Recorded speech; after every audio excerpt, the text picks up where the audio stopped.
অপরিচিত কোনো জায়গায় গিয়ে রাতের বেলা কারোর সাথে কথা বলা কিংবা মেলামেশা করা একদম উচিত না। আমাদের বাড়িটা দোতলা, পুরনো আমলের বাড়ি। বাড়ির নাম বিলাসমহল। এলাকার মানুষের কাছে বাড়িটা রাজবাড়ি নামেই পরিচিত।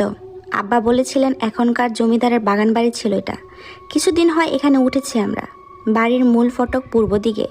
ইংরেজি অক্ষর ইউ আকৃতির বিরাট বাড়ির উপরতলায় থাকার ঘর 8টি আর নিচে 6টি। গোসলখানা, রান্নাঘর সব নিচতলায়। পূর্ব দিকের মূল ফটকের কাছের ঘরগুলো এসব কাজে ব্যবহার করা হয়। নিচতলার ঘরগুলো জমিদারের কর্মচারীদের থাকার ব্যবস্থা ছিল। এখন ঘরগুলো ফাঁকা, শুধু একটা ঘরে থাকেন রায়বাবু। ওনার মূল নাম চাপা পড়ে গেছে এই রায় উপাধির জন্য। সবাই তাকে রায়বাবু নামেই চেনে। রায়বাবু বেশ অদ্ভুত মানুষ। এ বাড়ির অতি পুরাতন কর্মচারী তিনি। রায়বাবুর ঘরের 2 ঘরের ব্যবধানে আমি একটা ঘর পরিষ্কার করে নিয়েছি আমার জন্য। আব্বা আম্মা আপত্তি করেছিলেন, আমি শুনিনি। আব্বা আম্মা আর ছোট ভাই জাহিদ উপরতলার বাসিন্দা।